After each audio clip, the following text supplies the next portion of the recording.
Hi there, and welcome to a quick tutorial for the Heritage College Peer Evaluation System. Today we're going to be taking a look at creating your very own evaluation rubrics. We'll be giving the rubric a custom title, maximum score, and we'll also add some of our very own evaluation criteria. To get started, simply sign into the peer evaluation system. Now, rubric creation is a tool only supported by professors at the college, so if you're not a professor, you'll not be able to create rubrics. I'll just go ahead and sign in with a test account I've created for this purpose. It might take a second to log in, but once you're signed in, you should be greeted by your home page. As you can see, our test user already has a few evaluations of their own, but we're going to ignore these for now and go ahead and click on the Create New Rubric menu item at the top of the page. Alternatively, you can create a rubric from further down on the page in the Rubric section by simply clicking on the bright green button marked Create a Rubric. Now that you've chosen to create a rubric, you should see before you the same page I have before me, our custom rubric creation tool. There are a few things to fill out here, but we'll take them one at a time, so no need to feel overwhelmed. Now the first thing you'll want to do is go ahead and give your rubric a title. I'll call mine My First Rubric. But you can call yours whatever you'd like. Once you've chosen a title, the website will check to see if you already have a rubric with the same title.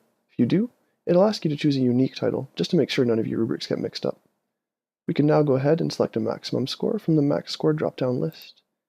This score will be the highest score which your assigned examiners can assign any given criteria. The minimum score is always 0, so we don't need to change that. I'll go ahead and set it to 5. Now that we have our title and max score, it's time to add some meat to our rubric. The site starts you off with 3 empty criteria. You can add and remove criteria as you like. To add a new criteria, simply click the blue Add Criteria button at the bottom of the page.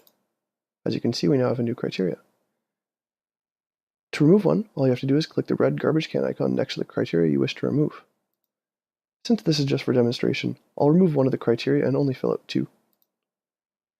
The first text box you see serves as a title, while the second is a more fleshed out description, so we'll fill these out with some sample data.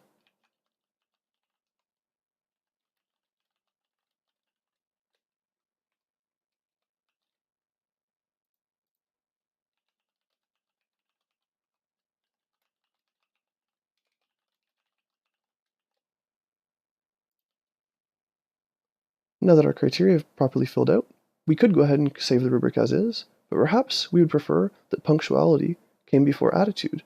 This is no problem at all. We simply have to click anywhere on our criteria and drag it to our preferred location. We can now save our rubric, let it load a second, and ta-da, we now have a brand new evaluation rubric. If we return home, you can see that our rubric will be added to our home page.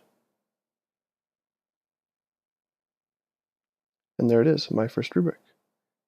As you can see, if we let it load for a second, we have our title, our max score 5, and our 2 criteria in the order which we've specified. I hope you've enjoyed this brief tutorial and that the peer evaluation system helps you out in your classroom. Bye for now.